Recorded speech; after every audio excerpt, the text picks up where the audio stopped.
अवश्य ही एक पाव पे तन के पूरे आत्मविश्वास के साथ त्रिभंग मुद्रा में मुरली बजा रहे होगो कान्हा। यहाँ तो सभी बालक एक पांव पर खड़े हैं, तो फिर इनमें से कृष्ण कौन है? अद्भुत प्रभु, जो छलिया सारे संसार को अपने छलावे में फंसाता है, आज आपने उसे ही फंसा दिया।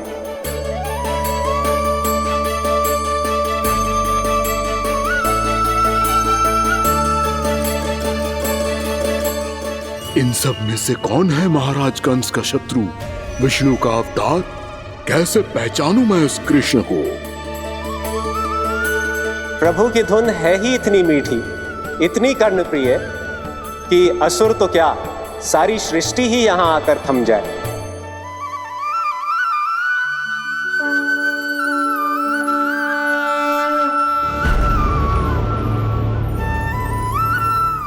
कहीं ये तो नहीं है वो मेरा शिकार, विष्णु अवतार?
ये तो एक एक करके सभी बालकों को अपना शिकार बनाता जा रहा है।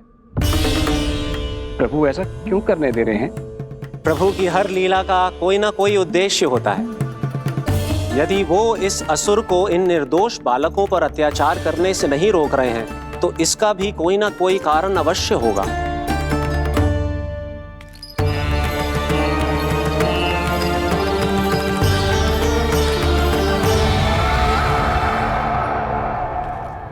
श्री दामा,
अब केवल 2 ही बालक शेष बचे हैं।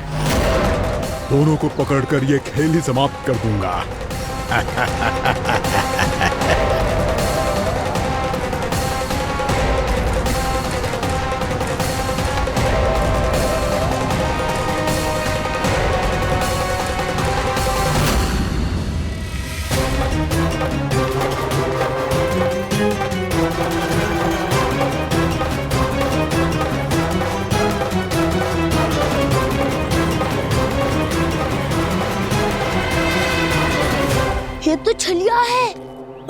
छलिया,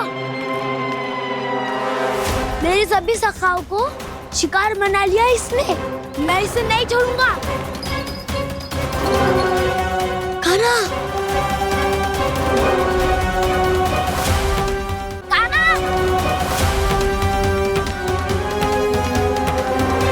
कान्हा, कान्हा,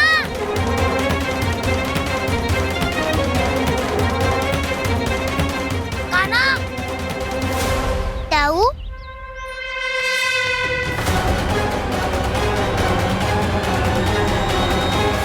छलिया तुमने मेरे सखाओं का अपहरण किया है।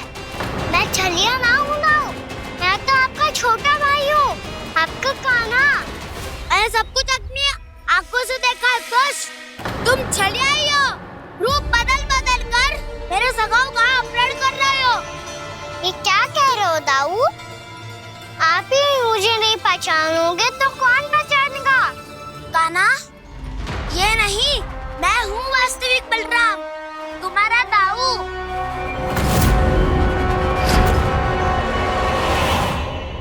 इसके बहकावे में मत आना कान्हा, ये चलिया।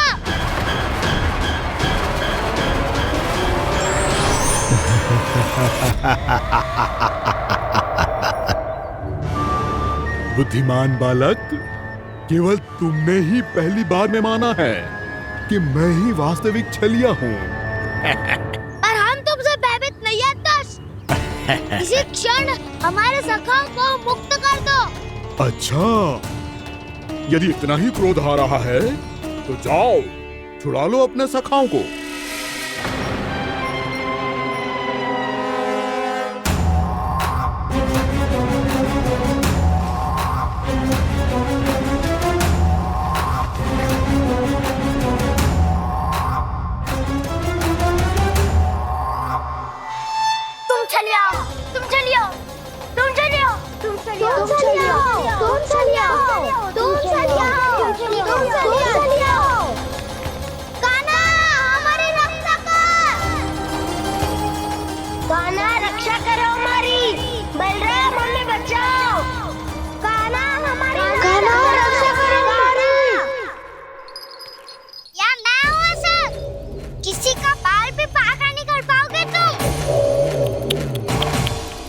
बालक, पर मैंने तो पहले ही तुम्हारे सखाओं को उस कंदरा में पहुंचा दिया है।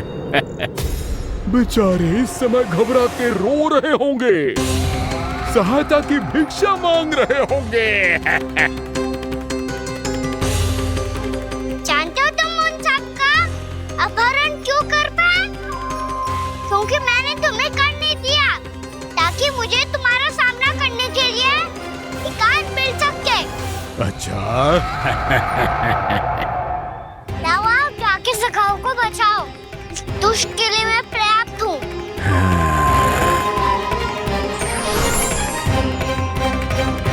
कान्हा, पीछे मुड़ के मत देखना कान्हा।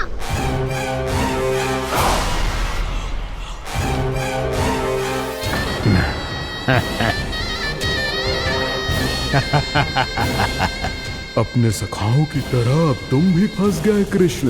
अच्छी कलाकारी कर लेते हो मेरा सर। किसे सिखाया ऐसा स्वांग करना? स्वांग नहीं, माया है ये विद्या मैंने अपने पिताश्री से सीखी है। माया के महान आचार्य मायासुर। तो तुम मायासुर के पुत्र हो, पर जिसके सामने ना माया जाल बुनने का प्रयास कर रहे हो, ये माया के स्वामी है। ये मायाधर विष्णु है। ये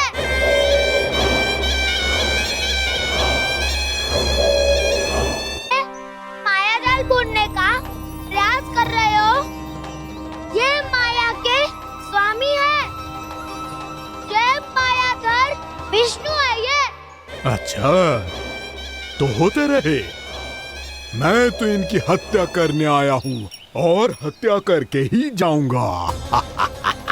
दाऊ, आप सखाओं को बचाओ, मैं इनका सामना कर लूंगा। पर कान्हा, अभी आप ही ने तो कहा था माया का स्वामी हूँ मैं।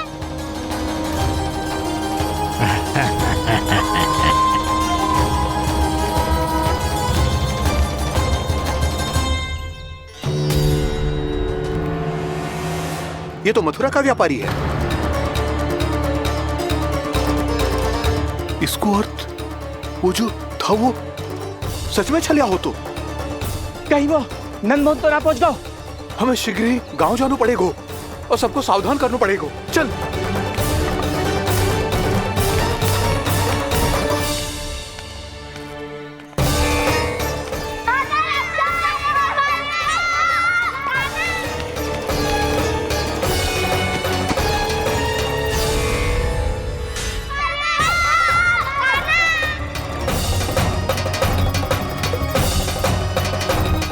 यदि तुम्हें लग रहा है कि मेरे छल के वार से बच गए हो तो मुझसे भी बच जाओगे।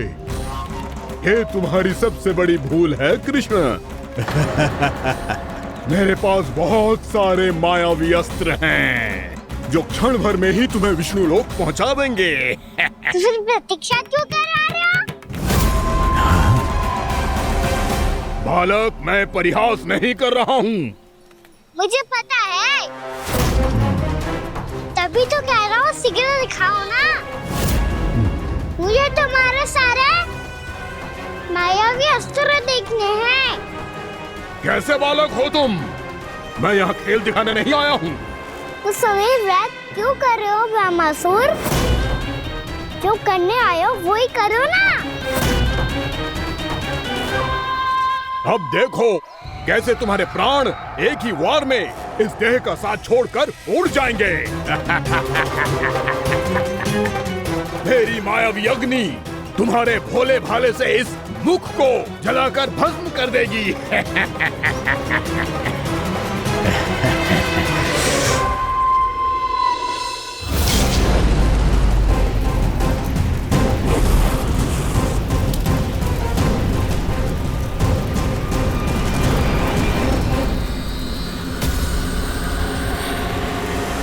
कह रही हो ब्रह्मासुर? भोला भाला तो दिखता हूँ मैं। मैया भी यही कहती है।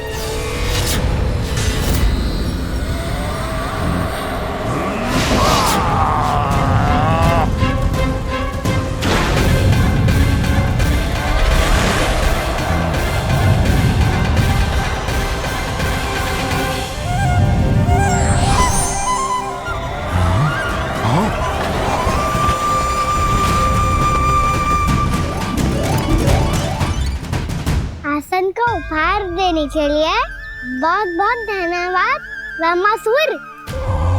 बहुत समय से खड़े खड़े थक गया था मैं।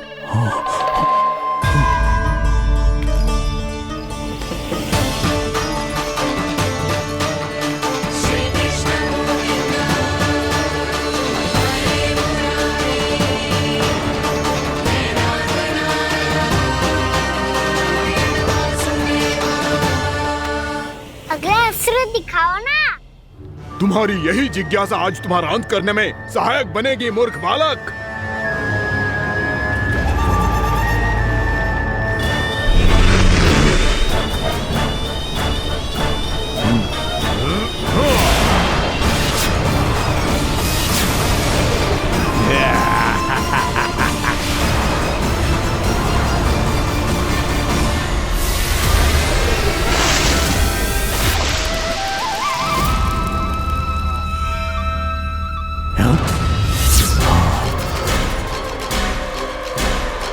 अच्छा, पर प्रक्षालन करना चाहती थे तो पहले क्यों नहीं बताया? मुस्कुराना बंद करो। तुम्हारी ये हंसी मुझे कांटों की तरह चुभ रही है। पर मैया तो कहती है कि मेरी मुस्कुराहट फूलों की तरह है।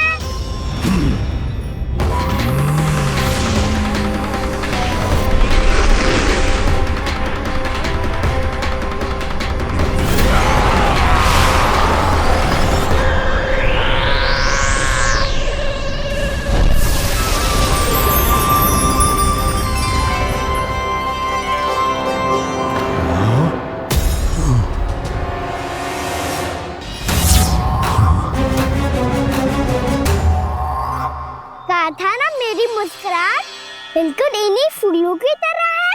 और तुम कर क्या रहे हो वहाँ सर? कभी आसन दे रहे हो, कभी पद प्रक्षालन कर रहे हो और अब फूल भी चढ़ा दिया है। तुम मुझ पे वार करने आए हो कि पूजा करने? तुम्हारी पूजा तो मैं अब ऐसी करूंगा कि तुम मृत्यु के बाद भी मुझे भूल नहीं पाओगे बालक।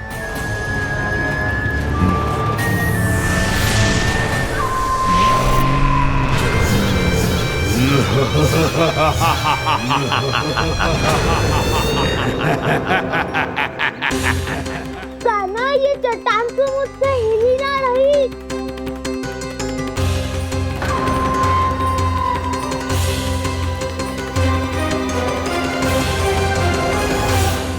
अभी कंदरा के अंदर कुछ क्षणों में ही प्राण वायु समाप्त हो जाएंगे।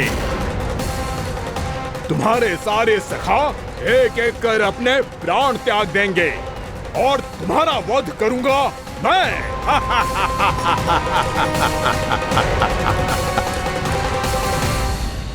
अरे सब जन बच के रहना।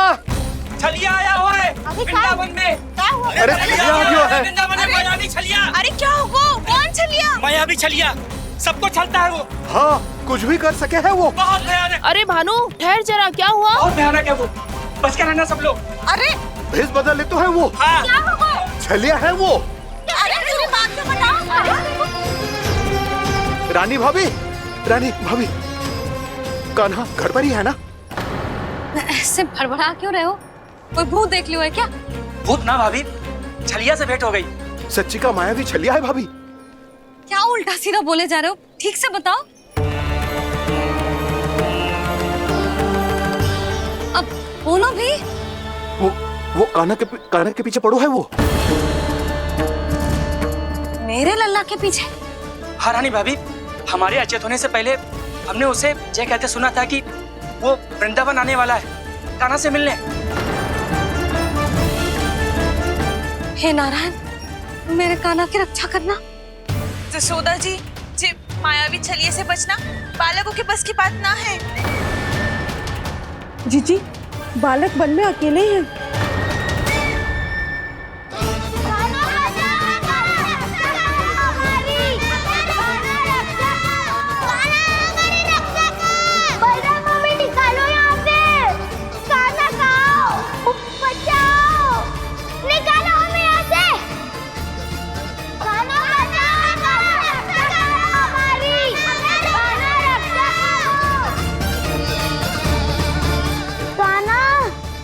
चट्टान तो मुझसे हिल ही ना रही।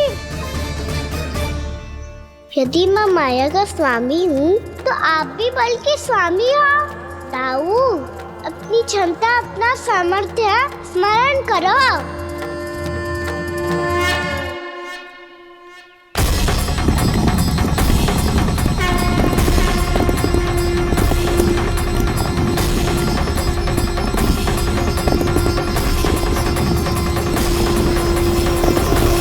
इससे पहले कि वो कंदरा का द्वार खोल के तुम्हारे सखाओं को बाहर निकाले, मैं तुम्हारे प्राण ले लूंगा कृष्ण।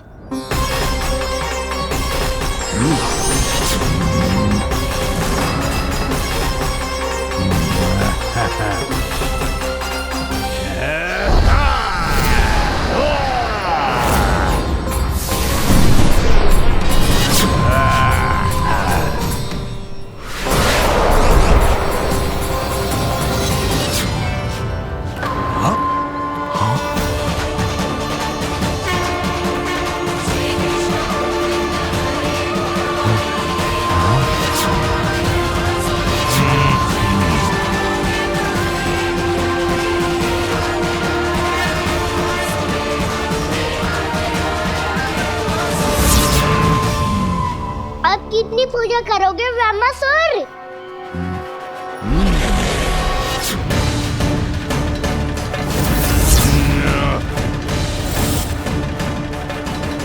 प्रभु तो खेल खिला रहे हैं इससे, और ये खेले जा रहा है विवश होकर, उनकी माया से बाध्य होकर।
जो प्रभु के सामने माया करने आया था वो स्वयं को ही माया में उलझा हुआ पा रहा है।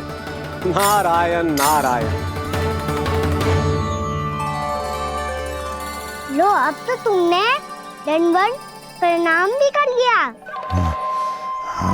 माया भी कथा भी उपहार में दे दी। तुम चाहते क्या हो वामासुर? मेरी शरण में आना है क्या?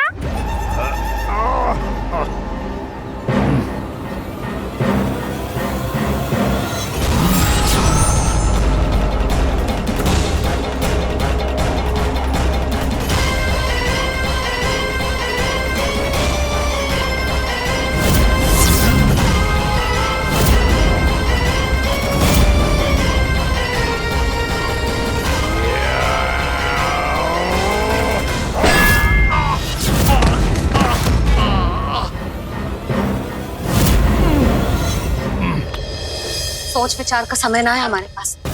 अपने बालकों की रक्षा के लिए इसी क्षण हमें निकलना होगा।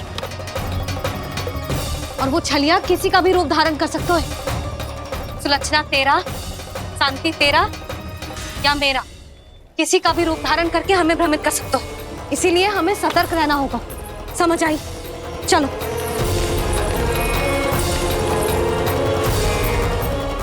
अभी भी समय है वामासुर, समझ जाओ। यदि मैया आ गई तो बात गड़बड़ हो जाएगी।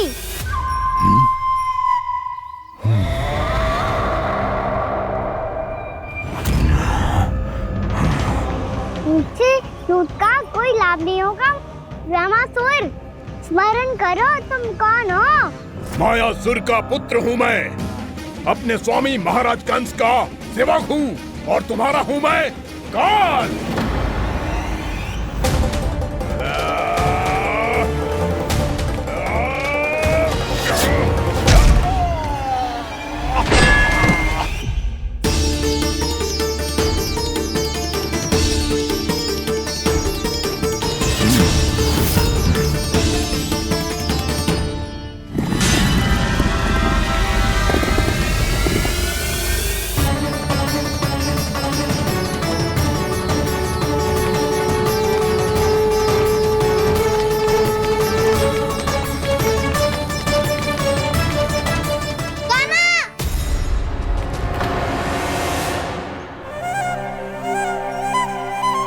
बाबा कहते हैं दुष्टों को पहले बातों से समझाना चाहिए, फिर भी ना माने तो अस्त्र ना उठाना कायरता होती है।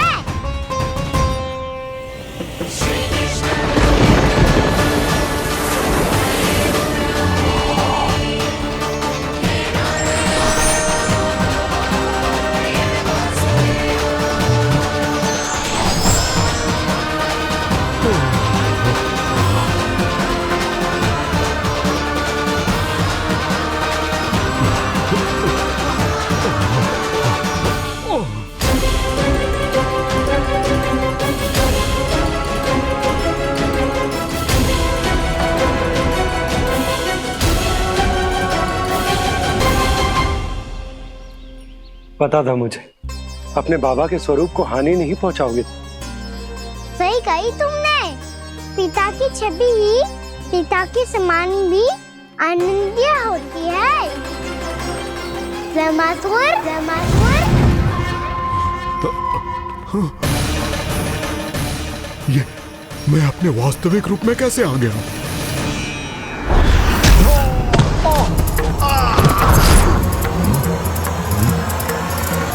मेरे बाबा का स्वरूप नहीं लेना चाहिए था तुम्हें।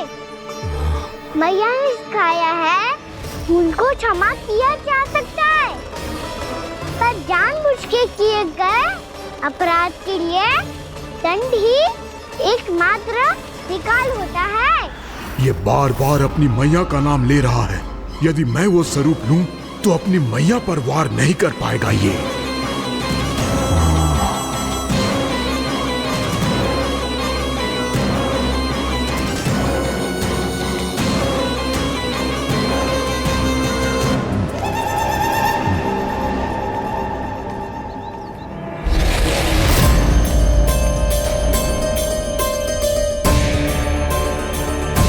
लल्ला,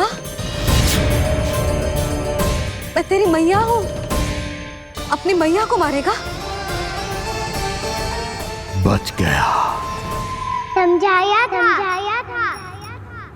पर तुमने एक बार फिर से मूर्खता कर ही दी।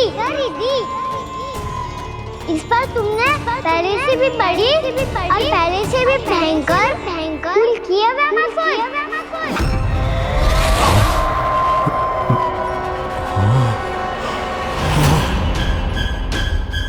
ये क्या हो रहा है मुझे? बार बार मेरा रूप क्यों बदल रहा है? ममता को समझे बिना अधिक समय तक मैया का स्वरूप हरण करके नहीं रख पाओगे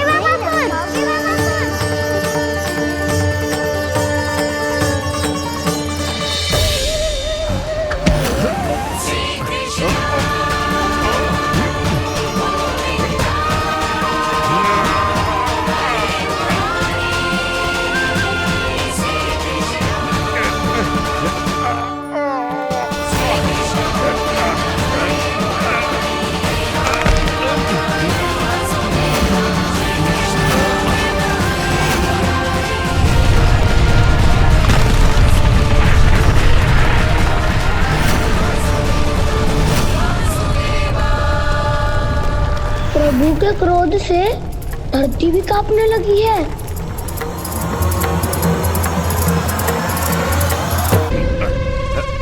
पुत्र को मारने के उद्देश्य से एक मां का रूप लिया तुमने। ये ममता का और मेरी मैया का घोर अपमान है रामासुर।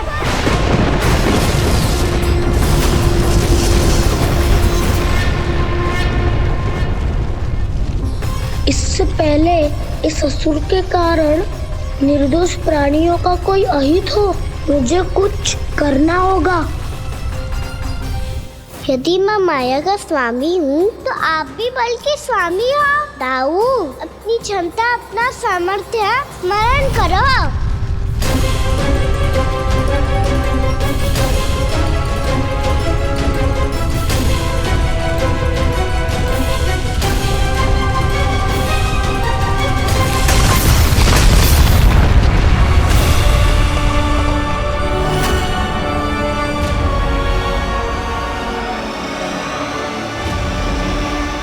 अद्भुत बलदाऊ, अद्भुत। अपने बल का उचित प्रयोग करके आपने प्राणियों को हानि होने से बचा लिया और यह भी सिद्ध कर दिया कि इस युग में आपसे अधिक बलवान और कोई नहीं होगा। आज से आप बलदेव के नाम से भी जाने जाएंगे। आज से आप बलदेव के नाम से भी जाने जाएंगे। आपके चरणों का ये चिन्ह युगों युगों तक आपके बल की कथा कहता रहेगा। बलराम का चरण चिन्ह।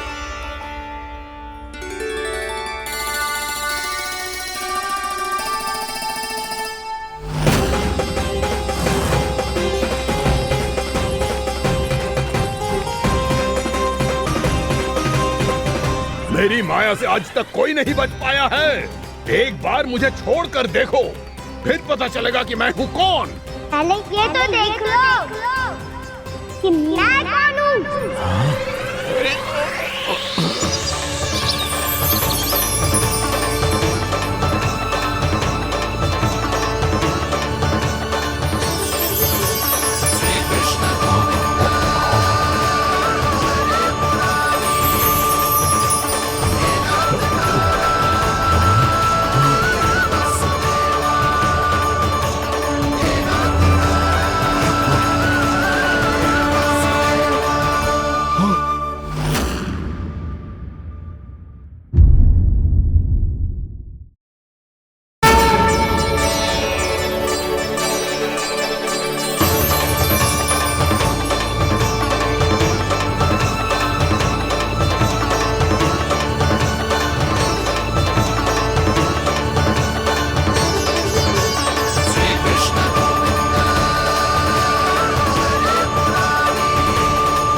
बात है, बहुत बड़े घुमाकर राज करते थे तुम।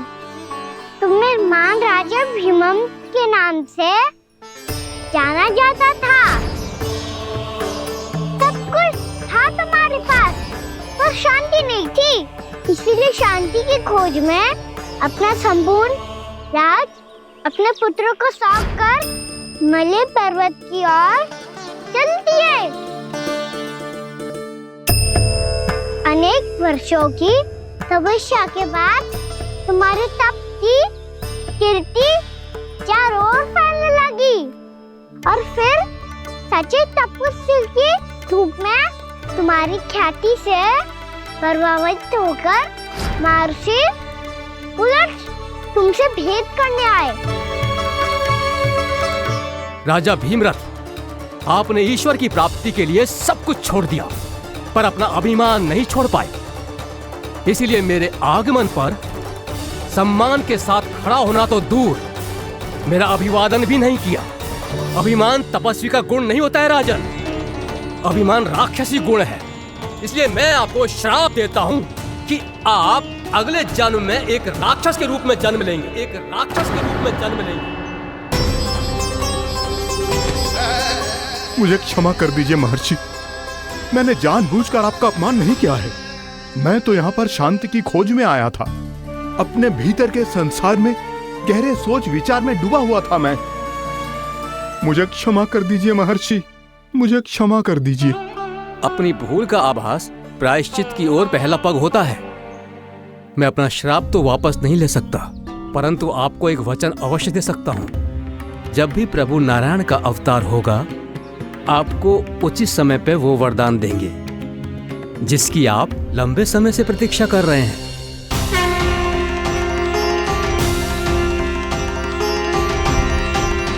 प्रभु, आपने मेरी आंखें खोल दी।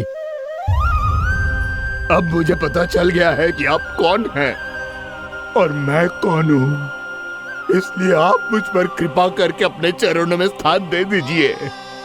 मुझे वो शांति प्रदान कीजिए जिसकी खोज में मैं वर्षों से भटक रहा हूँ। शांति तो मोक्ष में ही है, इसीलिए मैं तुम्हें मोक्ष का वरदान देता हूँ।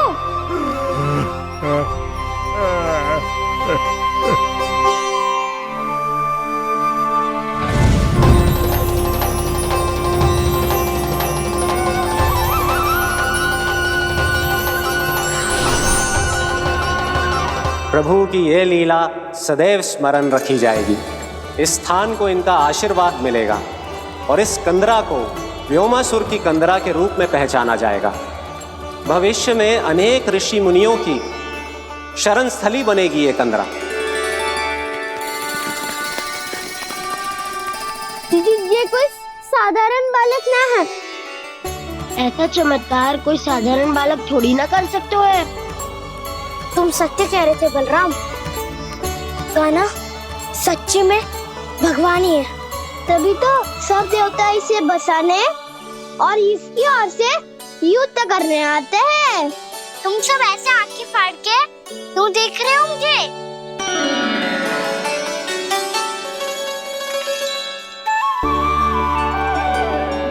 बलराम, तुम बलवान हो और कान्हा भगवान है। दूर दूर तक कोई दिखाई न दे रहा है, ना जाने किस हाल में होंगे बालक। कहीं हम ही तो मार्ग ना भटक गए शीघ्रता के चक्कर में। अब तो एक पग भी ना चलो जा रहे हो। जल, किसी के पास जल है क्या? कंठ तो मेरा भी सूख रहा है मौसी। भाभी, निकट ही जमुना जी है, कहूँ तो वहाँ से जल ले आओ। मैं भी जा रही हूँ भाभी, एक से भले दो। हाँ चल, शीघ्रता से आओ। हाँ।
जानकी, जानकी, क्या होगा इसे? देखो ना जी, अब छलिया की सूचना मिलते ही हम सब बालकों को ढूंढने चली गई और ढूंढते ढूंढते सबको बहुत प्यास लगी आई जी। तो जानकी जमुना जी की नदी से जल लेने गई और उसने जमुना जी का पानी पिया और उसकी जेदशा हो गई। बालक कहाँ है? वो ठीक तो है ना? ऊपर से सब ठीक है, पर भीतर से बहुत भयभीत है सब। जानकी तो बिल्कुल नीली पड़ गया है। लग तो है विष फैल गया है इसको पूरे तन में। मथुरा के सर्वश्रेष्ठ विदेह जी को बुलाया गो है उसके उपचार के लिए। जैसे ही इसने जल को मुंह से लगाया, ये गिर पड़ी। चटपटाने का अवसर भी ना मिलो। हाँ वैद्य जी, और निकटी मृत पशु भी पड़े हुए थे। हाँ, मैंने भी अस्थियां देखी थी। इसका तो यही अर्थ हो सकता है कि समस्या वहाँ के जल में ही हो। वैद्य जी, आप रोगी की नाड़ी पे ध्यान दो ना। जे गोपिया क्या कह रही है उसे सुनने की आवश्यकता ना है। जब तक विष के कारण का पता नहीं चल जाता, हम उपचार कैसे कर सकते हैं रानी जी? जी, वो निकट ही यमुना जी में एक विशेष क्षेत्र है। ये सब उसी के जल की बात कर रही है। तब तो ऐसा भी हो सकता है कि किसी विषैले सर्प के काटने का प्रभाव हो। पर सर्प के काटने का चिन्ह ना है उसके तन पे। सर्प जब काटता है तब उसके दांत के चिन्ह बन जाते हैं। मुझे पता है, बड़े बड़े सर्प को काटते हुए देखो है मैंने। एक दिन अब बस कर उज्जवल, ये बड़ी बड़ी हाँकने का समय ना है। पर यदि सर्प ने ना काटा है, फिर जानकी की ये दशा किसने की? अवश्य किसी राक्षस ने की होगी। नाना, कोई विषैला पशु भी तो हो सकता है। यह अवश्य किसी माँ विषैले सर्प के विष से हुआ है। सर्प ने भले ना काटा हो, लेकिन यह अवश्य ही किसी महाविषैले सर्प के विष के कारण हुआ है। कालिया नाग। कालिया नाग?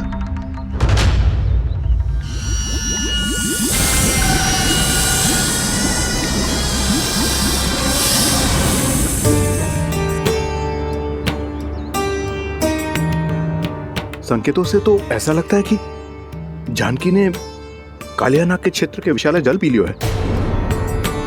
कालिया नाग एक लोक श्रुति है, कल्पना में गढ़ी हुई एक कथा, और कछु न है।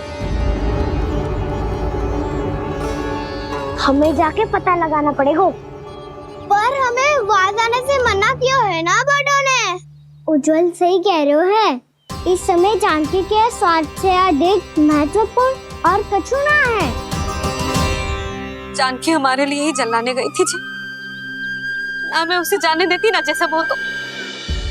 वैद्य जी, आप शीघ्र कछु करो, कैसे भी कछु भी करो, पर इसके प्राण बचा लो। यशोदा, धैर्य रखो, श्री नारायण पर विश्वास रखो, वो सब ठीक कर देंगे।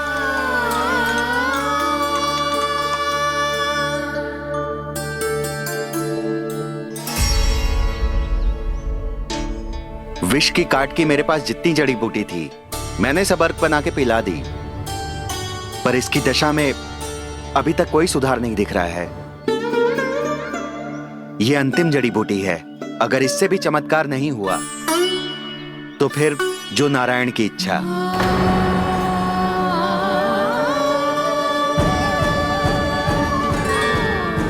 पर कोई तो उपाय होगा जानकी को बचाने का। कान्हा, यदि तुझे किसी औषधि के बारे में पता है, हमें बता दे, हम जाके ले आएंगे।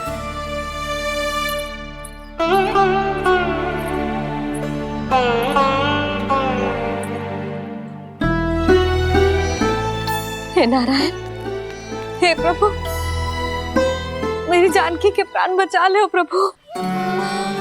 या तो मैं अपने आप को कभी क्षमा न कर पाऊंगी। ये सारी मेरे ही कारण बनाई थी। उसकी रक्षा करो प्रभु, मेरी पुकार सुनो। कान्हा, तूने हमें वत्सासुर से बचाया था ना? और बकासुर से भी तो। और छलिया से भी तो तूने ही बचाया था ना हमें? क्या ऐसा कोई उपाय ना है जानकी को बचाने का? धनवंतरी,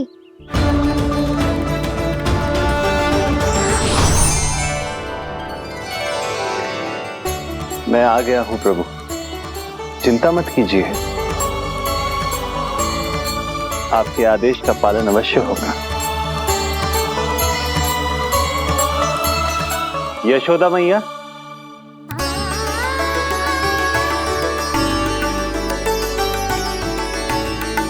मैया आपको कोई पुकार रहा है।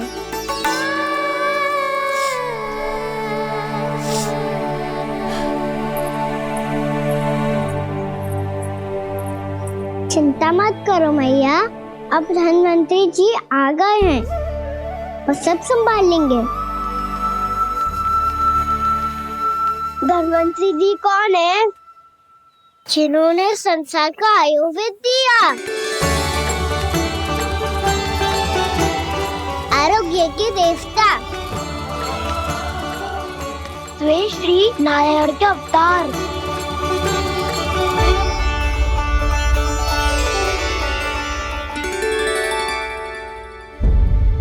मुझे पता चला है कि आपको वेद की आवश्यकता है। हाँ हाँ, भीतर आइए। आइए आइए बैठे जी। जी रहे। मथुरा का सर्वश्रेष्ठ वैद्य अर्थात मैं यहाँ आ चुका हूँ और रोगी को जितनी औषधि की आवश्यकता थी सब दे चुका हूँ। निश्चित रूप से आपने विष की काट के लिए बहुत ही उत्तम अर्क तैयार किया है, इसीलिए किसी और वैद्य की आवश्यकता नहीं है। किंतु आप अकेले कितना कुछ करेंगे वैद्यराज, मुझे अपना सहायक ही बना लीजिए। पर जो करना था मैं पहले ही कर चुका हूँ। हाँ, वो तो आप कर चुके हैं, बस रोगी के तन से विष निकालना शेष है ना वैद्यराज? हाँ हाँ, बस वही शेष है। इनके रक्त को विष रहित करने में मैं आपकी सहायता करूंगा। पहले ये संजीवनी मानी जाने वाली इन लाल फूलों की बूटी को भी घिसना है ना?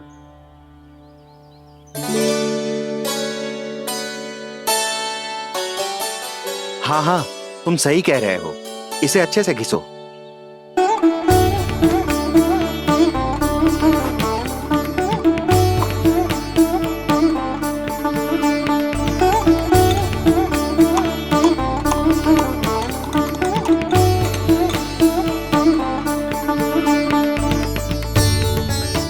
और ये नीले फूलों को भी तो मिलाना है ना? हाँ हाँ, अच्छे सहायक बन सकते हो तुम, ऐसे ही श्रम करते रहो।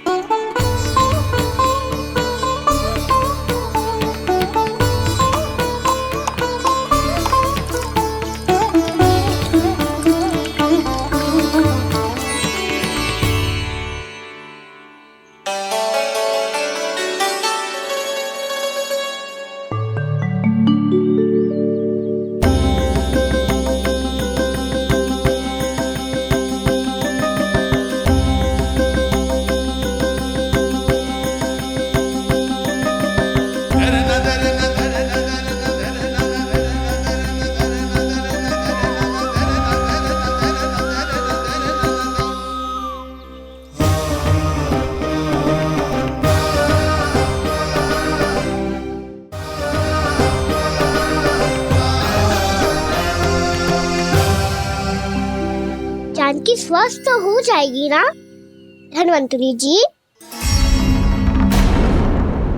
धनवंतरी? प्रभु, अब मैं क्या करूं? आपने तो स्वयं ही मेरी पहचान उजागर कर दी। जी क्या करो कान्हा? आप सब ऐसे क्यों देख रहे हो? भैया कहती है ना, सभी वैद्य धनवंतरी जी का ही रूप होते हैं।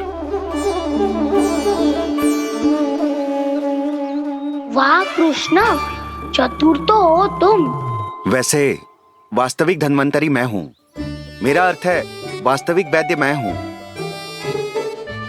ये तो मेरा सहायक है, मुझे पूरा विश्वास है बिल्कुल ठीक हो जाएगी। वैसे ही थोड़े ना मुझे मथुरा का सर्वश्रेष्ठ वैद्य कहते हैं लोग।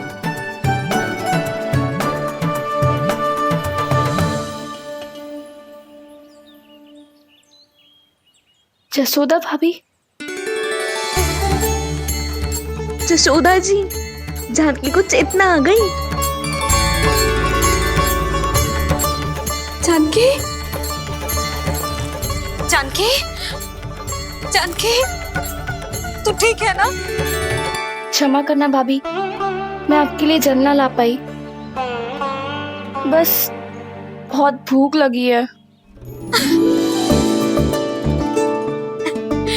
मैं अभी कछु लाती हूँ। जानकी, माखन खाओगी?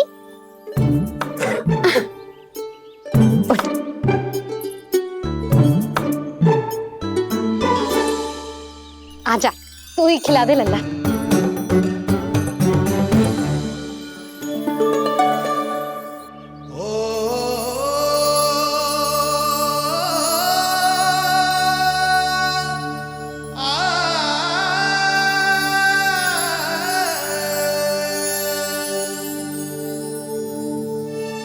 तुम सब मेरे लल्ला को माखन चोर कहती हो ना? आज देखो, अपना ही माखन जानकी को खिला रहे है।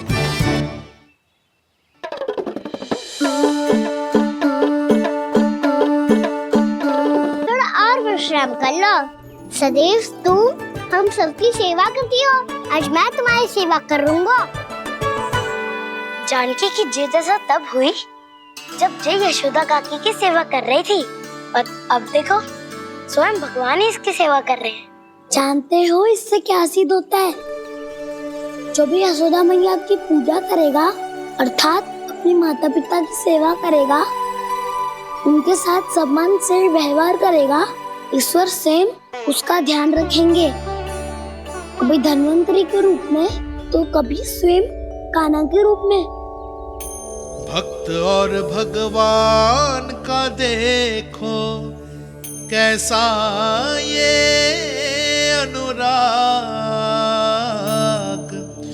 स्वयं करे सेवा प्रभु, अद्भुत गोपी का भाग्य। प्रभु इन सब पृथ्वीवासियों से कितना घुल मिल गए हैं।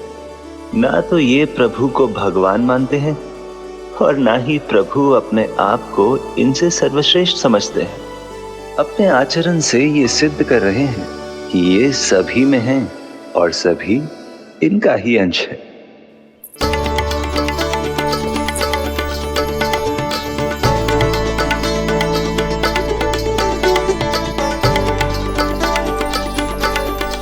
प्रभु, अब मुझे जाने की आज्ञा दीजिए।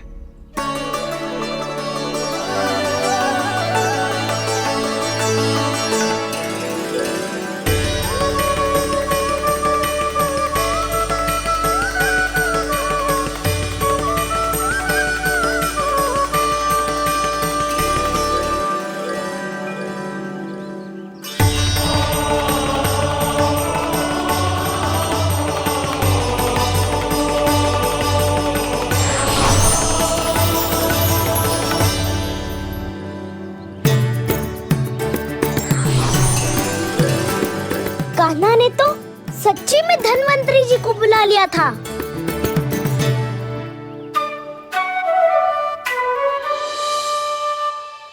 जब से कान्हा का जन्म हुआ है ना, मैं तब से देख रही हूँ, तब से हम पे कोई भी संकट आती है ना, तो अचानक से कोई अपरिचित हमारी सहायता करने आ जाता है, और जाते समय कान्हा की आज्ञा लेके जाते है, और कभी कभी तो इसे प्रभु बोल के जाते है। बाबा संभालो।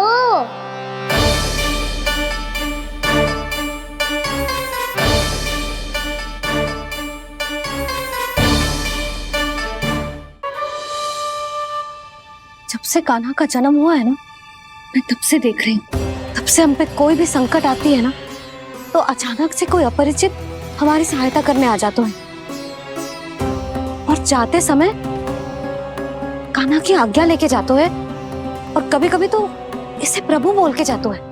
बाबा संभालो। यशोदा, इस जानकी को चढ़ो है और विचित्र विचार तुम्हारे मन में है। अरे सब जानते हैं कि हमारा परिवार राजसी, तुम्हें पता ना चल तो हो पर हमारे कान्हा को सब राजकुमार ही समझते हैं देखकर,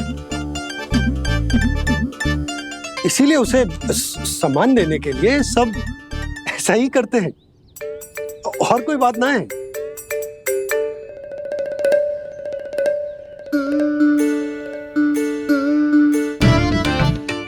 अब जे मेरे लल्ला को ऐसे क्यों घूर रहे हैं? बुरी दृष्टि लगाएंगे क्या? वैद्यराज जी, आपके सहायक तो गए, अब आप यहाँ क्यों हो? वो क्या है ना, मैं अपने रोगी का निरीक्षण करके पूरी तरह से संतुष्ट होकर ही जाता हूँ।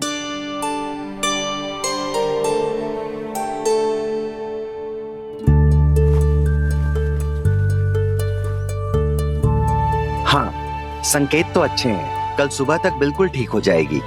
धन्यवाद वैद्य जी।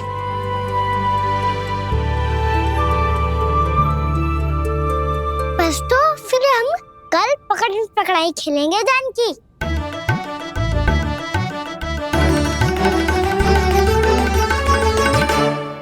भानु, बंसी, जाकर उस क्षेत्र के चारों ओर बाड़ बनवा दो और वहां सूचना पट्ट भी लगा देना, ताकि जानकी के साथ जो हुआ है वो किसी और के साथ ना हो। शीघ्र जाओ। जी ठीक है।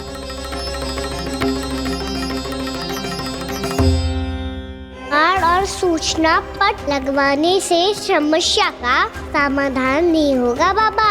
निर्दोष पशु सूचना पट देखकर भी कुछ समझ नहीं पाएंगे।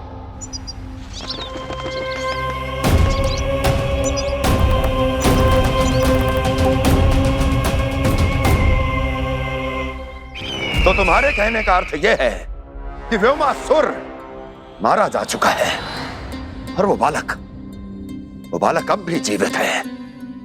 हाँ महाराज, मैंने गोप बालकों को कहते सुना था कि कृष्ण ने छलिया को मोक्ष दे दिया है, पर वृंदावन सुरक्षित नहीं है महाराज। वो एक बहुत बड़ी समस्या से जूझ रहे हैं। कैसी समस्या? गांव के निकट क्षेत्र में किसी विषैले सर्प का निवास है। उसके विष का प्रभाव इतना भयानक है महाराज, जैसे विष ना हो, स्वयं हलाहल हो। मेरी कोई भी औषधि रोगी का उपचार नहीं कर पा रही थी। निकट के क्षेत्र में कहाँ है वो सर्प? गोप मानते हैं कि वो सर्प गांव के निकट यमुना नदी के जल में रहता है। मुझे तो लगता है महाराज, ये कालिया नाग की कथा कोई किंवदंती या लोक श्रुति नहीं, एक सच्चाई है, एक विषैली सच्चाई।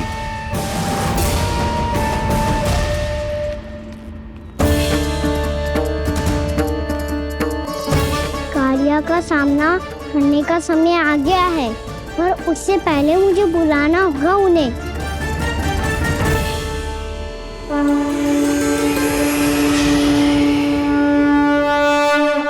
संसार के दारुण भय का नाश करने वाले, सभी कष्टों का हरण करने वाले, विश्व का समस्त ऐश्वर्य प्रदान करने वाले, कमल जैसे लोचन, मुख और चरणों वाले आजानुभुज श्री राम को मैं बार बार नमस्कार करता हूँ। आपदामपहर्तारं दातारं सर्व संपदा लोकाभिरामं श्री रामं भूयो भूयो नमाम्यहम्। कागभूसोंडी कागभूसोंडी कागभूसोंडी। प्रभु क्षमा करें, मुझे जाना होगा।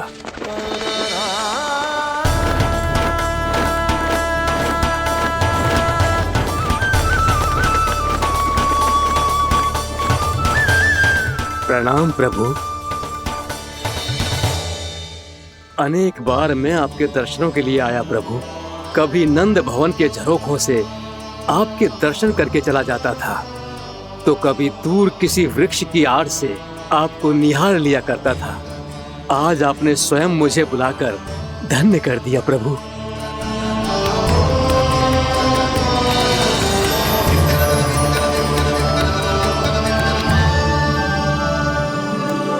मैंने आपको यहाँ एक विशेष कारण से बुलाया है। आपके श्राद्ध से इस कालिया नाग को मुक्त करने का समय आ गया है। ये तो बहुत ही उत्तम समाचार है प्रभु। इतने वर्ष बीत गए, मुझे आज भी स्मरण है वो दिन जब मैंने उन्हें श्राप दिया था। अपने क्रोध पर नियंत्रण खोकर बहुत बड़ी भूल कर दी थी मैंने प्रभु। बीती हुई घटनाओं पर दुखी होके कोई लाभ नहीं है। हमें भविष्य की ओर देखना होगा।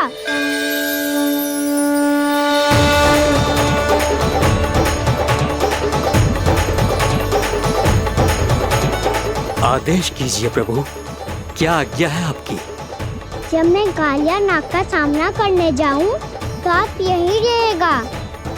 आपको अपने आप पता चल जाएगा कि कब क्या करना है।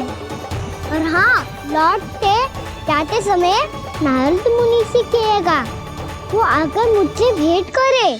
अवश्य प्रभु, प्रणाम। क्या इसने सच्ची में देवर्षि नारद को बुलाया है? नारायण नारायण, आपको संदेश भेजने की आवश्यकता नहीं थी। आप स्मरण करते और मैं चला आता। तुम्हारा कल्याण हो नारद।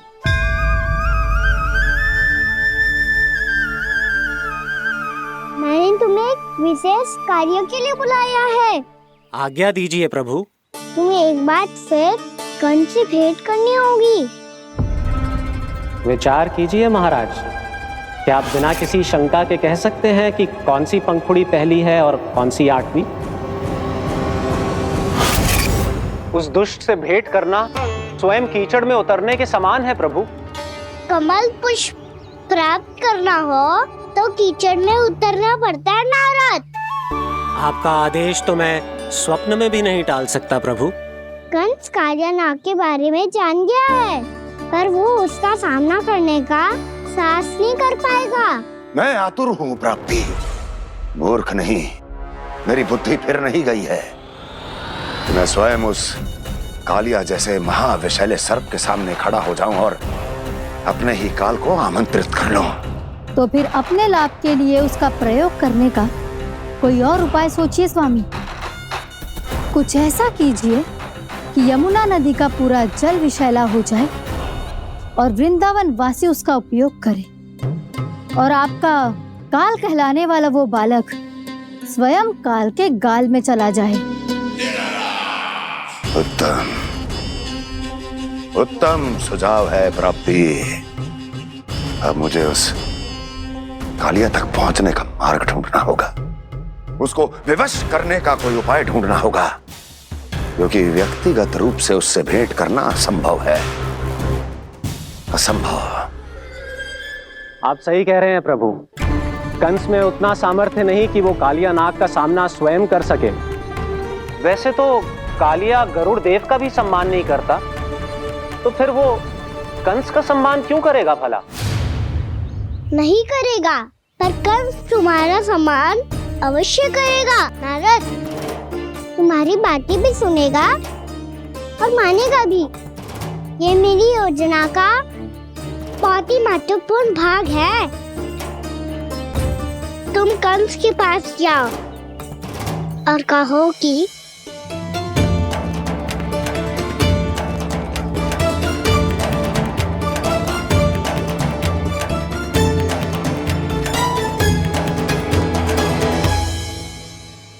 संतान अपने माता पिता को तीर्थ का सौभाग्य दिलाती, पर मेरा लल्ला कितना महान कि उसने हमारे घर को ही तीर्थ बना दिया।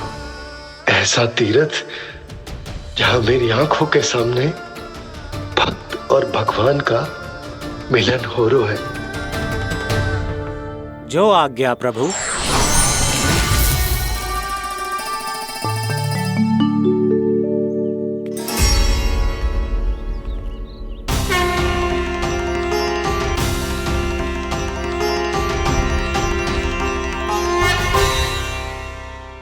बाबा। कान्हा, ये सब क्या चल रहा है? पहले काक भुसुंडी जी और फिर नारद जी, क्या योजना बना रहे हो तुम? कान्हा, बताना लल्ला, क्या सोच रहे तू? कहां देख, अगर तुझे अपने बाबा को ना बताना हो ना, तो अपने भक्त को बता दे। क्या सोच रहे हो लल्ला? क्या करने वाले हो आप?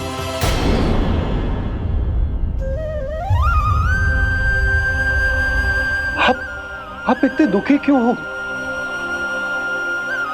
कान्हा, कान्हा, क्या होगा?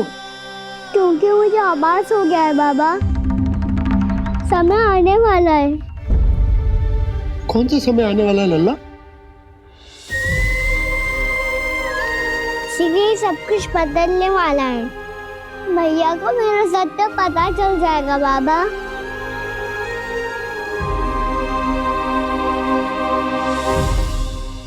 पर लल्ला, इसका काग भुसुंडी और कालिया नाग से क्या संबंध है?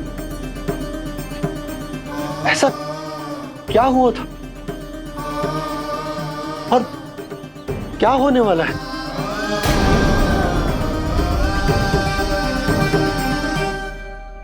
जो होने वाला है बाबा, उसका संबंध उससे है जो सैकड़ों वर्ष पहले हुआ था। महर्षि भृगु के एक वंशज थे वेद शिरोमुनि, जो विंध्याचल की पहाड़ियों में साधना कर रहे थे। तभी वहाँ अश्वशिरा नाम के एक दूसरे मुनि आमंत्रण के बिना ही आ गए। कितना सुंदर और शांतिपूर्ण आश्रम है। यहाँ प्रभु की साधना करने में बहुत आनंद आएगा।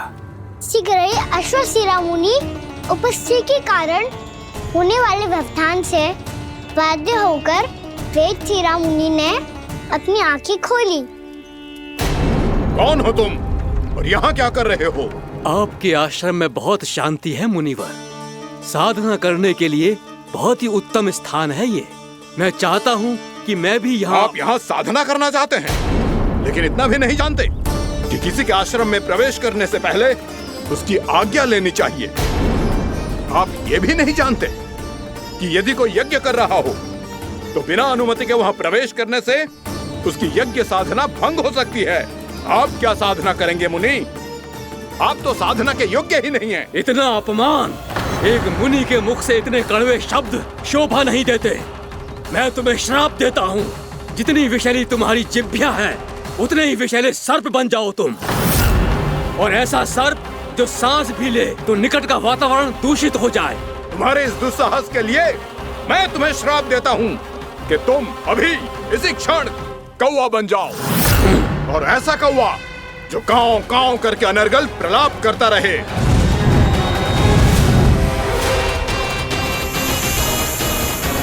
ये मैंने क्या किया? ये मैंने क्या किया? क्रोध के कारण दोनों ने एक दूसरे को श्राप दे दिया। पर दोनों ही मेरे भक्त थे, और भगवान होकर मैं अपने भक्तों को इतनी कठिनाई में कैसे देख सकता था। इसीलिए जिस संकट में उन दोनों ने अपने आप को फंसा लिया था, उसका समाधान करने में मैं उनके पास गया। देखिए ना प्रभु, ये क्या हो गया हमसे? हमारी रक्षा कीजिए प्रभु, मार्ग दिखाइए हमें। क्रोध पर नियंत्रण ना होने के कारण आप दोनों ने एक दूसरे को बहुत ही भीषण संकट में डाल दिया है। अब दोनों ही तपस्वी, तप के बल से दिए गए आपके श्राप को लौटाना भी संभव नहीं है। प्रभु, कोई तो उपाय होगा, हम आपके शरण में हैं प्रभु। अपराध तो हमसे हुआ है प्रभु, पर अब आपसे ही आशा है। कुछ ऐसा कीजिए भक्त वत्सल, जिससे हम दोनों के श्राप का प्रभाव कुछ कम हो जाए। आप दोनों ही मेरे भक्त हैं, इसलिए आपकी पीड़ा का निवारण करने का एक उपाय है मेरे पास। वेद शिरोमुनि, जब आप कालिया नाग बनेंगे तो आपको मेरे चरणों को अपने शीश पर धारण करने का सौभाग्य मिलेगा। और अश्व शिरोमुनि, आप काग योनि होने के बाद भी आप श्रेष्ठतम ज्ञान और सर्वाधिक यौगिक सिद्धियों के स्वामी होंगे और प्रवचन दिया करेंगे। इसके बाद अश्वशिरा मुनि काकभूषुंडी बन गए, जिन्होंने आगे चलकर स्वयं गरुड़ देव को रामायण सुनाई। और मुनि वेदशिरा महर्षि कश्यप और देवी कत्रियों के पुत्र कालियानाग बनकर जल में, और अब वही कालियानाग जमराज में, जिनके कारण जानकी के प्राण लगभग चले ही गए थे। अब कालियानाग को उचित स्थान पर भेजने का समय आ गया है बाबा। पर ये तो अच्छी बात है कान्हा, वेदशिरा मुनि को दिया हुआ तुम्हारा वचन भी पूरा हो जाएगा, जमुना जी की शुद्धि भी हो जाएगी। इस सब के बाद भी तुम दुखी क्यों हो?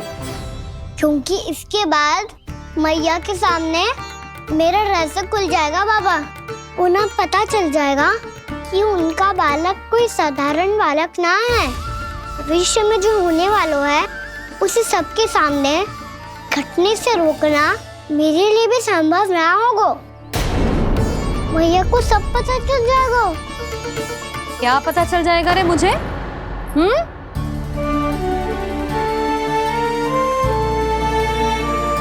यही कि सबसे अधिक प्रेम मैं आपसे ही करता हूँ। अब बस भी कर, चलो भोजन के लिए बुलाने आई थी तुम दोनों को। भूखा थोड़े ना रहने दूंगी अपने लल्ला को, मेरा लल्ला दुर्बल हो जाएगा ना। आप खिलाओगे तो ही खाऊंगा। हाँ ठीक है, मैं ही खिलाऊंगी। अब चल, आओ जी, चल।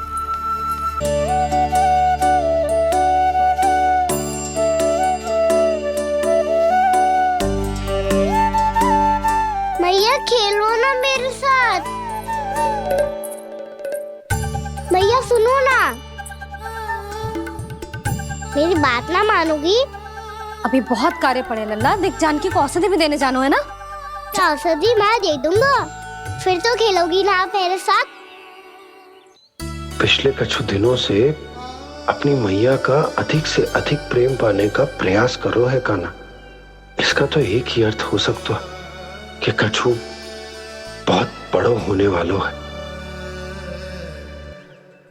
कान्हा रुक जा लल्ला। कान्हा क्यों तंग कर रहा है? मैया को पहन लेना। कान्हा, कान्हा, ये क्या करो तूने?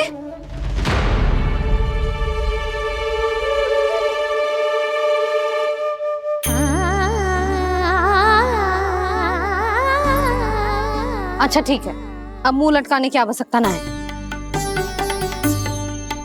ये ले।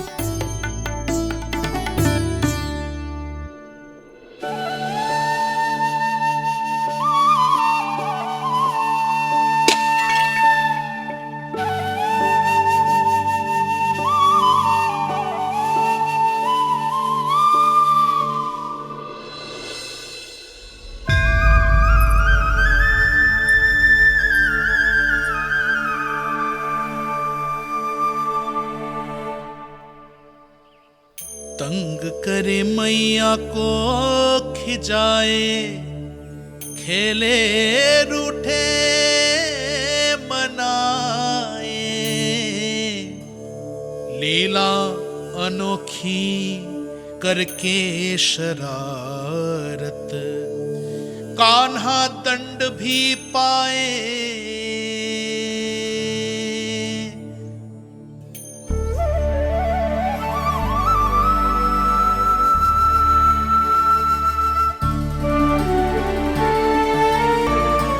रूठना मनाना, खेलना खिलाना, पहले शरारत करके क्रोध दिलाना और फिर क्षमा मांग लेना, ये सब जानबूझकर कर रहे है कान्हा। जैसे जीवन भर के लिए अपनी मैया की ममता को अपने हृदय में समेट कर रखना चाहते हो। कैसे कैसे करूं उस कालिया से मित्रता, कैसे करूं उसका उपयोग?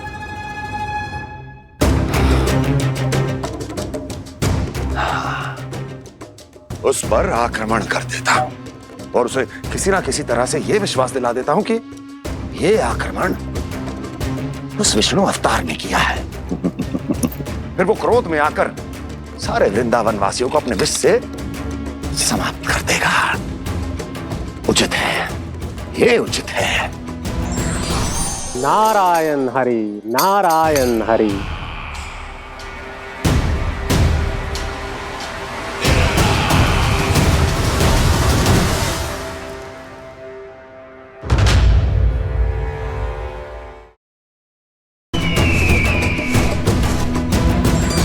नारायण हरि, नारायण हरि।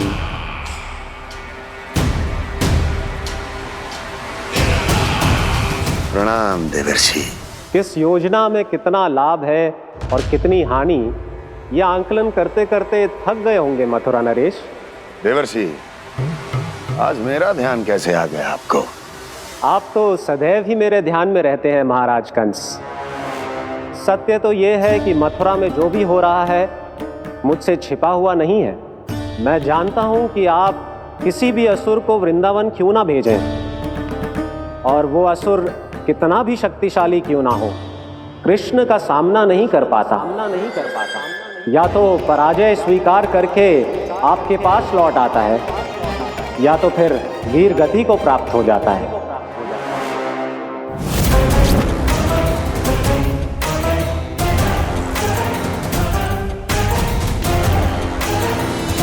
वाह, मुझे मेरी असफलताएं स्मरण कराने आए हैं, मेरे घाव को खुरेदने आए हैं, उन पे नमक छिड़कने आए हैं।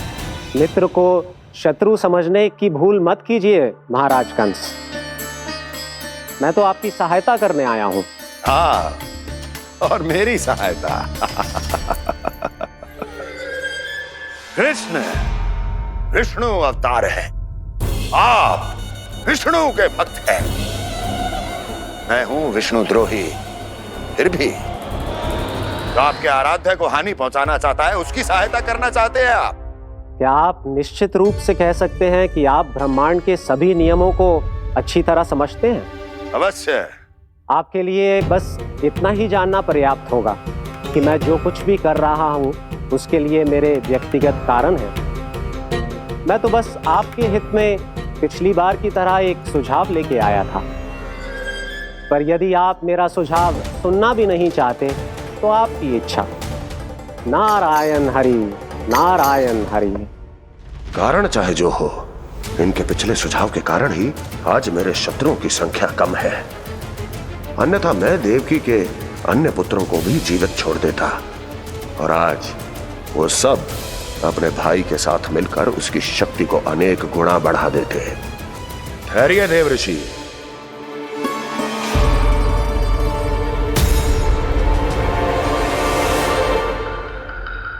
बताइए, क्या सुझाव है आपके पास?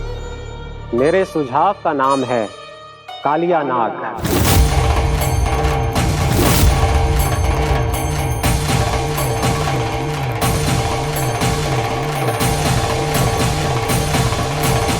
उसके विषय में मैं जानता हूं देवर्षि। तो समस्या यह है कि मैं स्वयं उससे मिलने नहीं जा सकता, उससे भेंट नहीं कर सकता।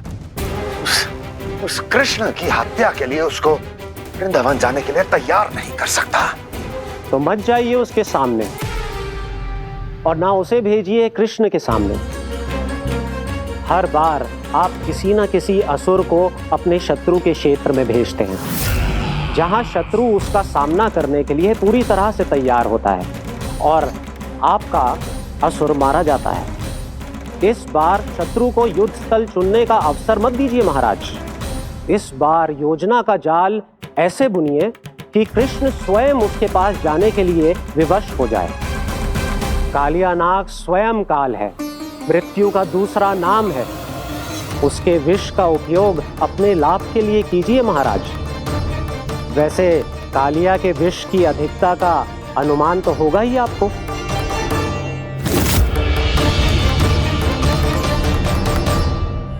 एक बार जो उसके क्षेत्र में पहुंच गया, फिर उसके विष से बचना असंभव है। उचित सुझाव है देवर्षि, उचित सुझाव है। देवर्षि, उस छलिया विष्णु की भक्ति करते करते आप भी उसके रंग ढंग सीख गए हैं। उचित है। उचित है।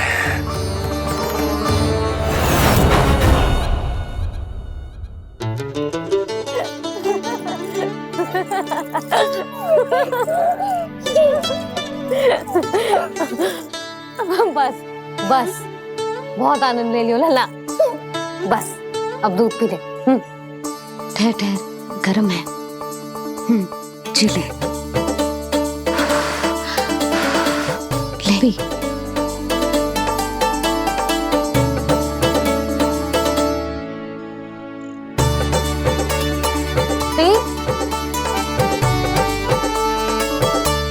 मैं ना होती तो ना जाने क्या हो तो तेरा।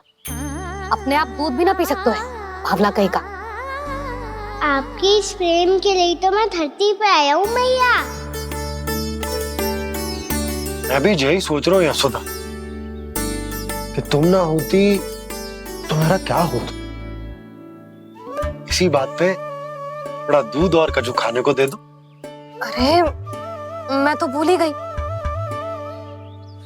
तनिक ठहर जाओ जी दूध पी लेना तो आपके लिए भी कछु ले आती हूँ।